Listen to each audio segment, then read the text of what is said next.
Hi everyone, Heather Williams here with the California AfterSchool Network for our regular Fireside Chats, and I'm excited to be joined by Michael Funk from the California Department of Education Expanded Learning Division and our very own Tiffany Gipson.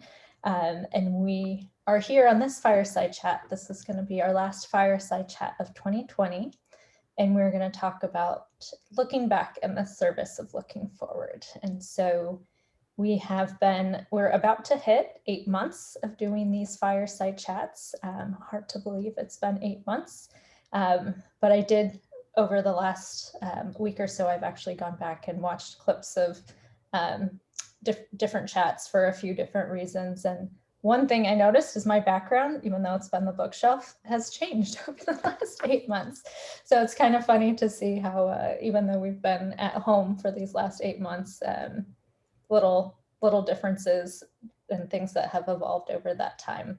But to get us started today, as we're looking back in service of looking forward, we talked about it would be good to reflect on how these Fireside Chats even got started. So Michael, I'm gonna turn it over to you to tell that fun story.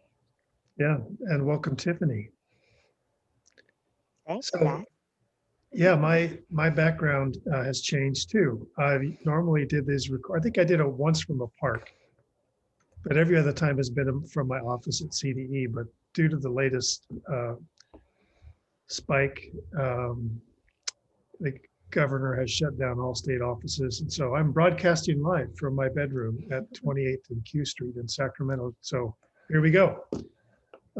Heather and Tiffany and I were just trying to piece back because all three of us have a distinct memory of when the idea for the videos was born, and we didn't have this idea, oh, we're going to do Fireside Chats. Actually, our friend and colleague Steve Fowler was the one that came up with that label after he saw the first one, I think. But what I can tell you is we did retrace our calendars and go back in time, and on April 13th, we had been in a meeting of our system of support for expanded learning, and Tiffany might say more about this, but what I do know is that during that time, of course, we were like a month in, literally a month in to the crisis. And if you think back to March, people were talking about, well, we'll be out of school maybe till after spring break, right? Or maybe 2 to 3 weeks. And all of a sudden, about April 13th, like we were starting to realize this isn't the way this is going. And the level of uncertainty was rising, getting amplified exponentially. And I never want to live through that again. I know none of us do, but there was just not a clear path forward. And the predominant emotion that I was sensing all through the system was fear and uncertainty.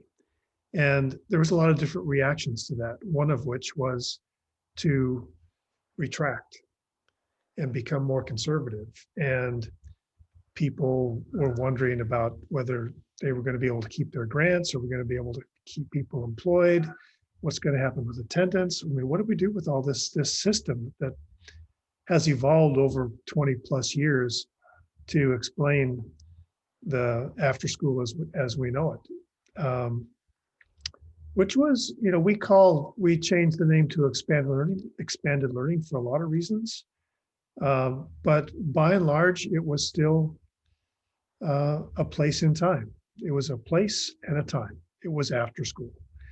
And well, it was shortly after that meeting, and I was feeling some frustration. And remember Sister Tiffany saying some things in that meeting that resonated with me. And somehow we got on the phone after that meeting ended. And Tiffany told me some things. Tiffany, I'm going to let you say what you told me. But after she told me that, I just knew we had to find a way to communicate that was different, that was going to be more effective.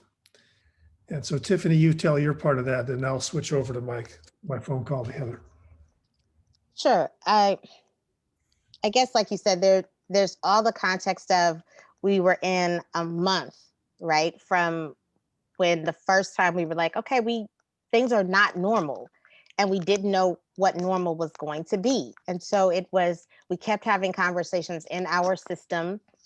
And at the same time, Can had decided to reach out to the field and create space for them, right? So we're having conversations with leadership towards the end of the week, but at the beginning of the week, we were meeting with site coordinators and line staff and directors of programs. And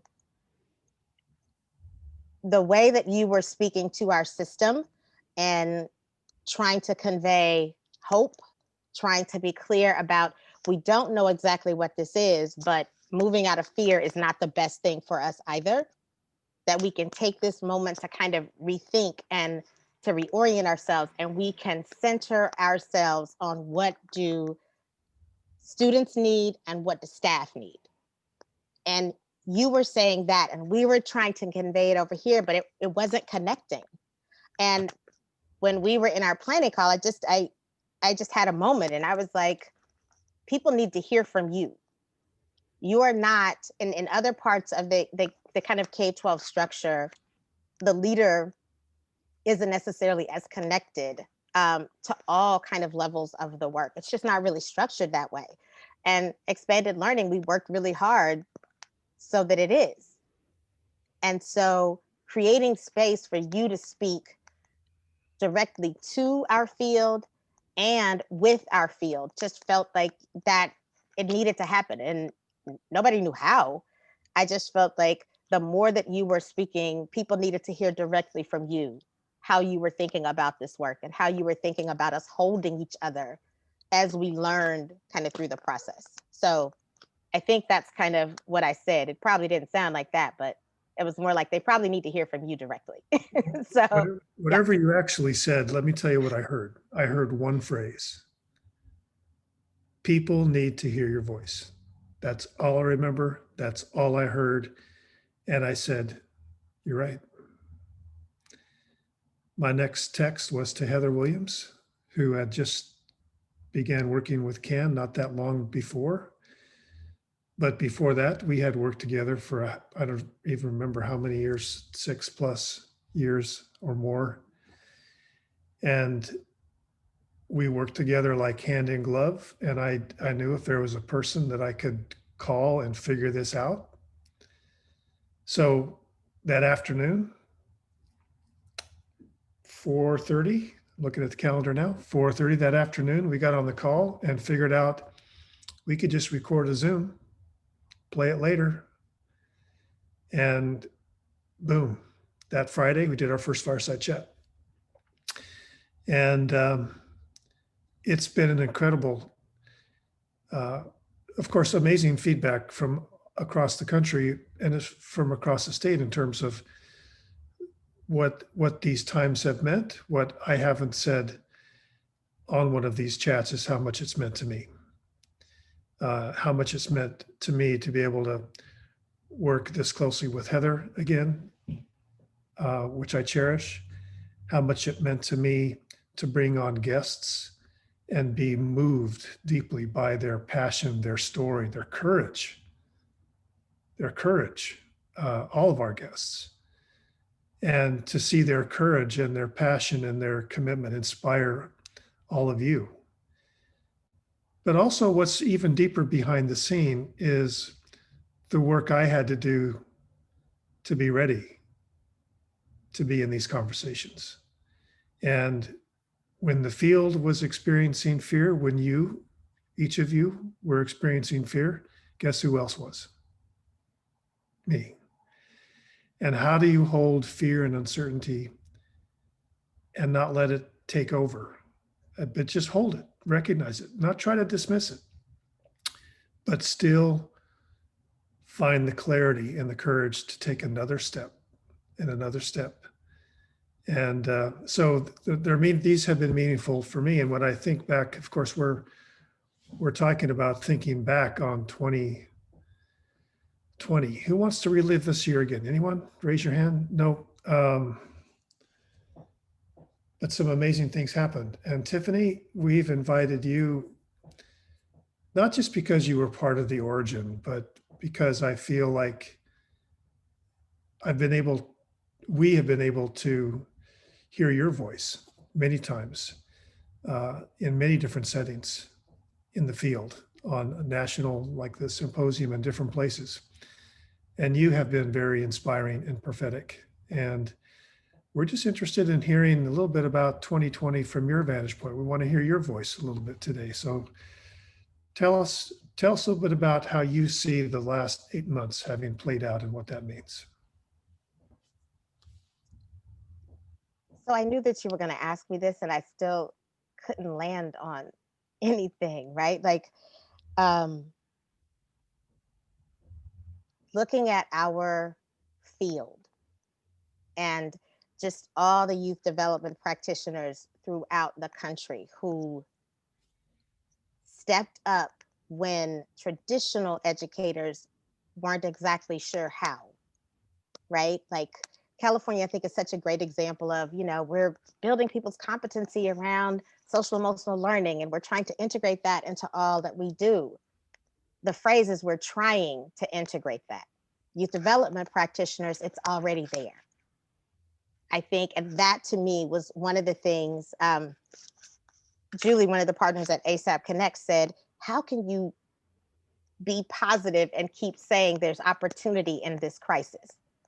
And I said, because for the first time, I felt like the pandemic created space for the world to be still. And in that stillness, certain things just became elevated.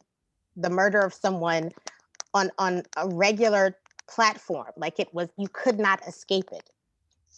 The fact that so many of our children could not access education when we decided to do distance learning.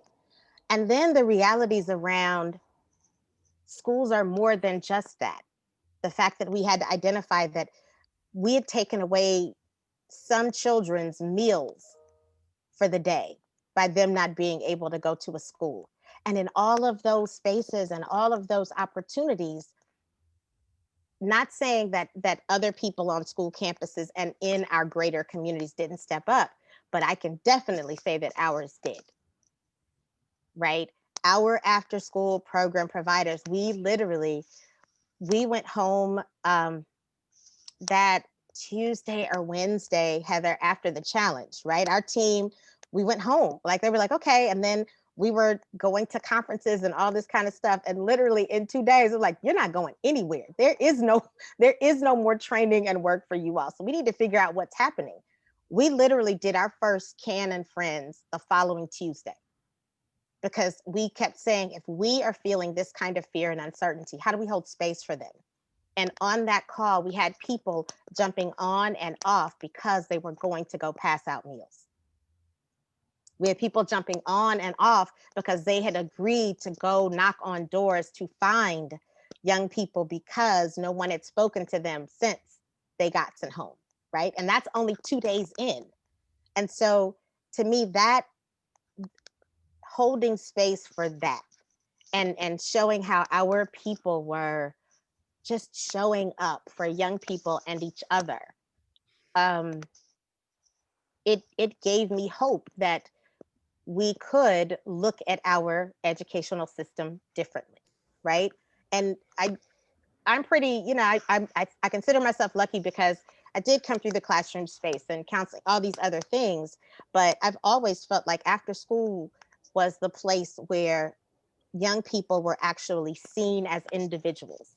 And we tried to cultivate those other things that they needed to learn, which we now call 21st century skills, that create opportunities for learning. The fact that critical thinking and the fact that creativity, those are things that we celebrate in our programs, right? And so when asked to kind of step into that space where people are like, well, there's learning loss for young people, that's not really accurate. Young people learn everywhere. Yep. We just don't create space to acknowledge that. And I think that in this time, that's what happened. That's what I started seeing. I started seeing that people were reaching out, and like young people were at home and they were being taught math because they were told to help a mom with a recipe, or they were starting to learn about science. And it was one example that one of our partners gave that said it was because the little boy kept putting stuff in the toilet, and the mom was like, you cannot keep putting stuff in the toilet. And he was like, she said, because it has to go somewhere. And so what one of the after school providers did was came up with a lesson to show like how that worked and how the whole system, but it was like, that wasn't a plan. That was being responsive to real life things that happened, because for the first time, we couldn't take someone's home out of the context of their learning.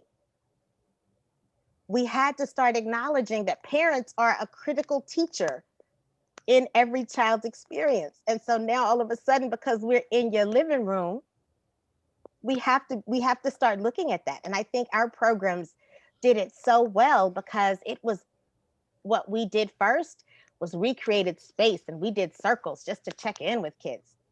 We were like, nope, we're not even teaching nothing. We just want everybody to get in the room and turn your Zoom on and let's say hello and let's see how you're doing. Is everybody okay? We missed you yesterday if you weren't here. Like, all of that started to happen. And I think the fact that, and what you were able to do on these chats was start, cultivating that wisdom from our space by telling these stories of all of our partners throughout the state. Because yes, you gave us executive order updates and policy updates, but those policy updates were humanized by how that then resulted in how people got to operate and support kids and families. So that to me is like, I don't have a big, a centering aha. I have what we learned to do was lead through our lessons and acknowledge that sometimes we were wrong. And so then we had to pivot, but because we were transparent with that learning, it made it okay for everyone else to say, oh, so what we're really doing here is learning and applying that. Yeah, that's what we're doing. So that's kind of what I took from what I've taken from all of this. I just want to kind of follow up to that. And I was reflecting on, again, Steve Fowler and some of the things he said to us early on when we started these videos. And he said, pick a key message that you really want the field to get, to take away from these conversations. Make sure it's at the beginning, make sure it's throughout, and make sure you really reiterate it at the end. And so, Michael has said this many times before the Fireside Chats, but has ended almost all of our chats with lead with love. And so, the putting kids at the center, putting family, staff, communities at the center, that human-centered approach. And whether we're telling stories or, like you said, talking about policy, it still has a human-centered approach. And so that supportive policy, the first two Fireside Chats were just policy. And, sometimes that might be a little wonky and unfun, but they were centered on humans. And so, Michael, it might be helpful just to chat a little bit about the supportive policy environment. And it didn't happen overnight. It took some work, but I think it's an important part of the story to tell. Yeah, thank you, Tiffany and Heather, both. Well, one of the things I distinctly remember is being invited to attend meetings of after-school providers in certain geographic areas for Q&A. And this was early in the summer, late spring, early summer. And we began with this emphasis on the fireside chats. Get a seat at the table. Don't wait for the system to define itself and then you figure out how you're going to fit in. Get a seat at the table. Understand your strength. What do you bring? What do you bring to the system that the system wouldn't be as good without? So, and we discovered early on that that's our staff. That's our humans. It isn't our lesson plans and it isn't our policies and structures. It's our humans and the proximity of our people to families and students and communities. And we had talked a lot about that during these fireside chats. But I remember being asked, we can get a seat at the table, but you haven't told us yet what we can do. Coming this fall, CDE hasn't given us any guidance about what we can do. And I clearly remember in those meetings and on the chat saying, assume you have the flexibility you need.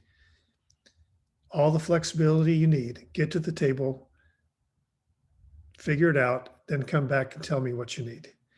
And that's what people did. And so we had a pretty clear list of the kind, understanding of the kind of flexibility that programs would need.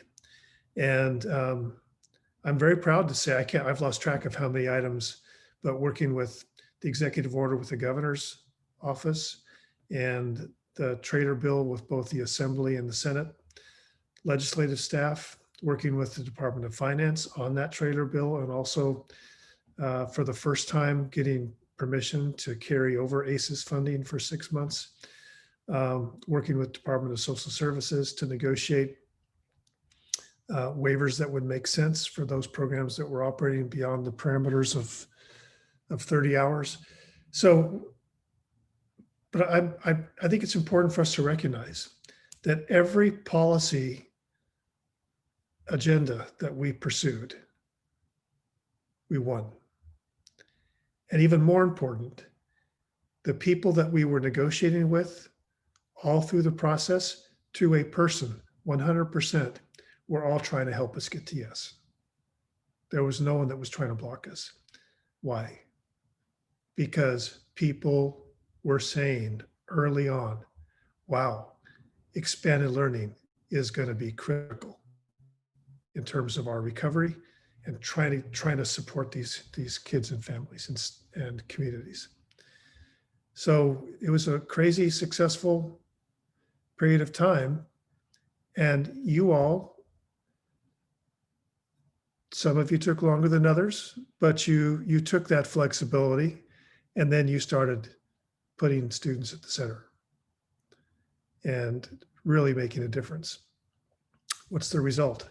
I think for the first time in my career, expanded learning and our staff were seen as the asset they are for the first time. So what do we do with that? Heather, you started off this chat, looking back in order to look forward. Mm-hmm. Maybe just in the sense of time. I mean, I think this is a similar time to what it was last spring, when we didn't know how long this would stretch out, what it was going to take. We certainly didn't think we'd be out of school. We certainly didn't think we'd be on December 15th and in the middle of a lockdown still. Didn't think that. But today, the vaccine has shipped. We have the on-ramp to something different.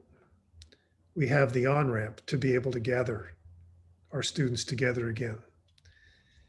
How?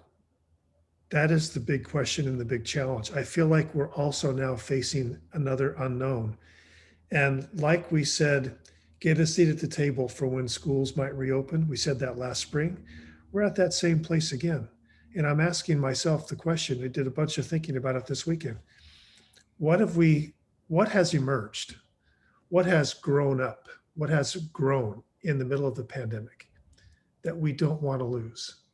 The worst thing we could do is at the end of the calendar year or at the end of the fiscal year, the school year, the ed code suspensions go away and we just go back to the way it was. That is not going to serve us or our students and our communities the way it could. And I believe that one of the things that has emerged that we have to figure out, and I will be enlisting the support of others to help me figure this out, got some ideas, is the type of role that expanded learning has played in learning.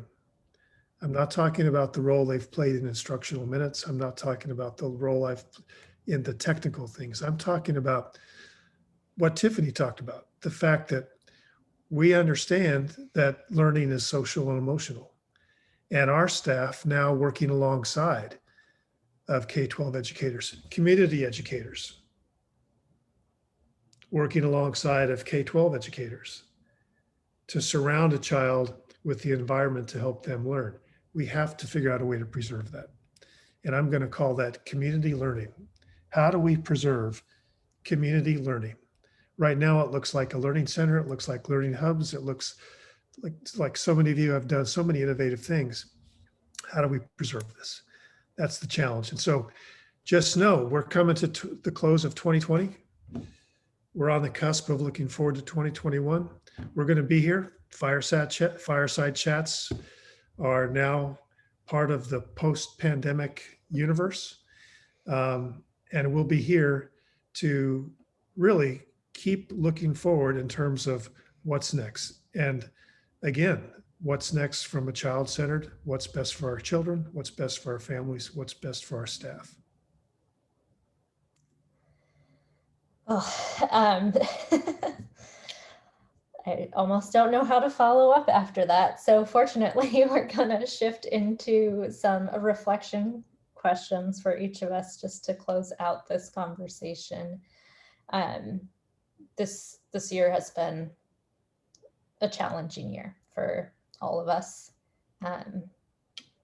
There's national challenges, international, global challenges, things we've all been faced with, and then many personal challenges. But it's a year full of hope. It's a year full of opportunity. And it's been a year with some very, I was going to ask everyone to share a favorite moment from the Fireside Chats, but I guess it doesn't necessarily have to be favorite. It can be impactful moment from the Fireside Chats. And so, as I mentioned at the start, I have been watching different clips from the chats and was watching some of the earliest Fireside Chats, and two moments come to mind. One is the very first person that we had on the Fireside Chat was Teresa from the Anaheim YMCA, and talk about someone who's putting students and families first. We interviewed her, and it had been only a little bit more than a month after shutdowns, and that program was up and running and adding new things every day and new opportunities. They were taking buses into the communities to serve meals because they realized families couldn't come to the grab and go. They were getting donations of books and yoga mats and just taking everything and going into the communities. And they were up and fully running, and they did not wait for CDE to give them the flexibility. They asked themselves, what do our students and our communities need? And they just went and did that. And so they were a great inspiration for many of how to move during this time.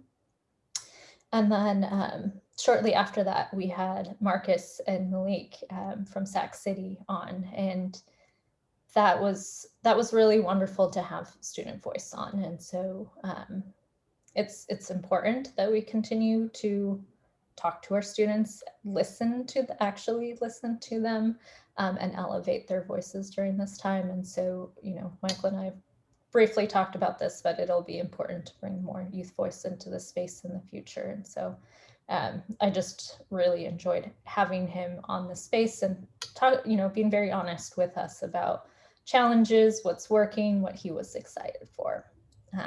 So with that, I'll turn it over to Michael or Tiffany. Who wants to go next? Go ahead, Tiffany. Okay. So I'm going to definitely say the interview with Tommy and Think Together. And like I said to you guys before, and it wasn't so much about what happened on the screen.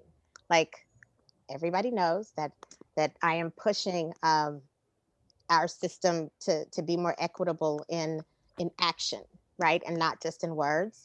And one of the things that I know for a fact is the work that Tommy personally was trying to do and support before and then after, right? That an organization as big as Think Together, right? It takes time to move and to shift. And the fact that they were moving with some real intentionality.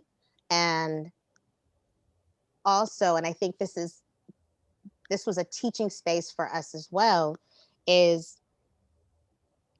they were one example though. They were one example of one organization's, like how they were going to try to do some of this work. And the fact that they were clear that not one person in the organization could do it, that it really did take elevating lots of lessons and painful and otherwise, right?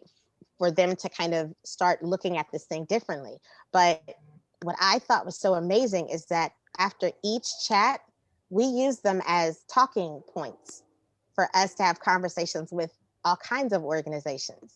So, and big and small, right? That we should say. And I think that the fact that as a system, we were really elevating this new intentionality around equity as a driver, that really, we didn't say that way before these chats. And what I think the chats created space was for people to see, well, that's a way that they're doing it, but there's another way that I could do it as well. And it gave people the permission to start asking really intentional questions about, how do we make sure staff is safe if we go back? How do we ensure which students get to come into the space first? How do we support which school communities? How do we just be different than the way that we were? And I think that speaks, Michael, to what you were saying, that we hope that people take from all of this is, we've learned some new ways of being. How do we hold those really amazing new things so that we don't talk about things like learning loss, because learning isn't lost. Once I learn and hold something and it becomes part of who I am, it becomes part of who I am. So maybe now we think about learning differently and we honor that differently with folks. So I think that to me, and it's just every time I saw Tommy talking and his team, I was seeing the flexibility that they were given being embodied by an organization. And that's what we hoped kind of everyone else was doing too. Yeah. Powerful. Thank you. Well, I'm going to pick the same fireside chat, I'm going to say it was most impactful for me because of the work that had to happen in me to be able to facilitate that fireside chat, because my own relationship with systemic racism and understanding white supremacy culture and how it shows up in our system has definitely been a lot of deep work and a work in progress. And I don't like to speak here or anywhere else unless it's coming from the heart. And I feel like there are certainly times where, in terms of systemic racism and white supremacy culture, I was more in my head. And in order for me to speak from my heart, oftentimes we, I think, use like equity tools and like the pyramid of white supremacy and some of these tools. We want to use them as a lens through which to look at the system. But I knew that for me, I had to use those as a mirror and look at myself and what is my relationship to all of this.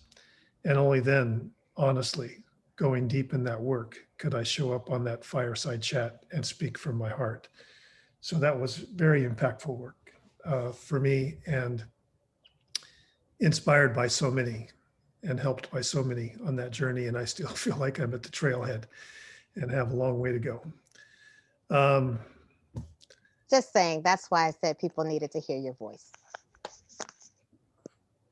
Because I don't think people give credit. I know I've said to you before that as you go, so goes our system. Because leadership is critical. It means something. And when the leader can say that I'm really taking this time to explore things that maybe I haven't in the past, that level of permission goes a long way to the rest of our system being able to say that I have been complicit in this thing that we have built. And the only way to shift that is to really look at how do I show up differently so that things around me must also be different. So, yep. And that's why your voice is important to me, Tiffany, because you and I have had some of those conversations. You've been helping me. Well, I think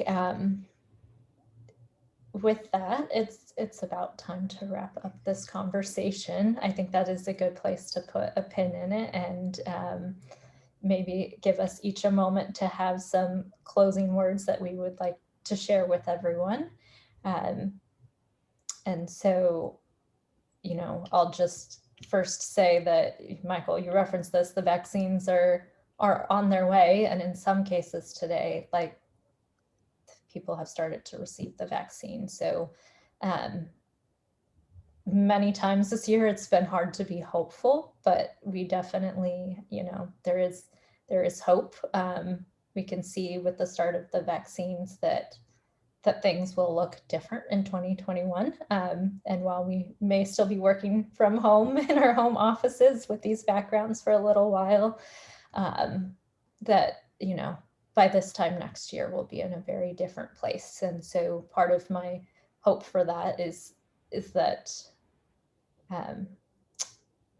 a lot of us, not just you, Michael, but all of us dig into the, how do we continue in a different way? And that's not just a conversation, but a challenge for each of us personally and professionally in all the parts of our lives. How do we continue on in a different way from the lessons that we have learned this year?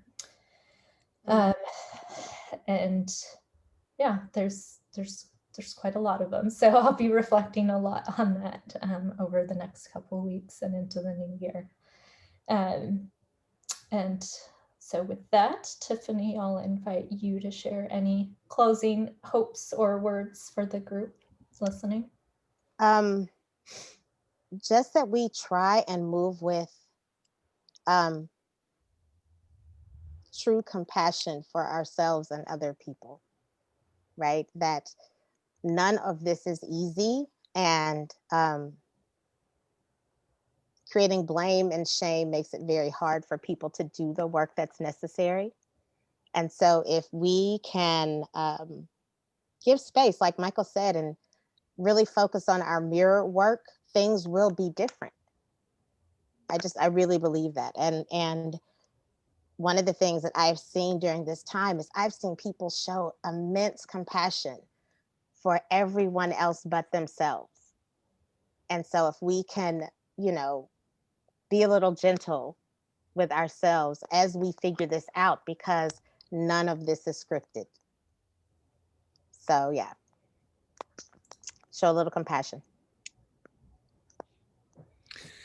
Well, I want to close. Heather, I didn't ask for your permission, but Heather Williams has been one of my heroes in 2020.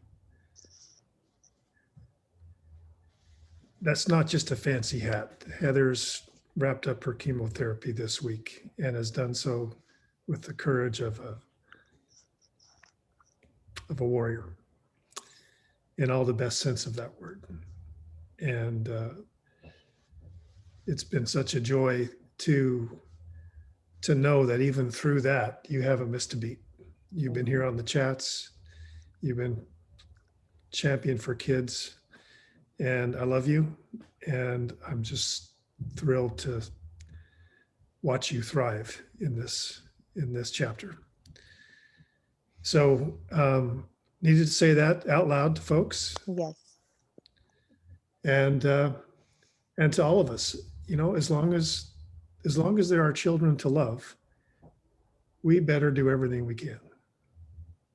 We don't have an option. So let's lead with love, and we'll see you in 2021.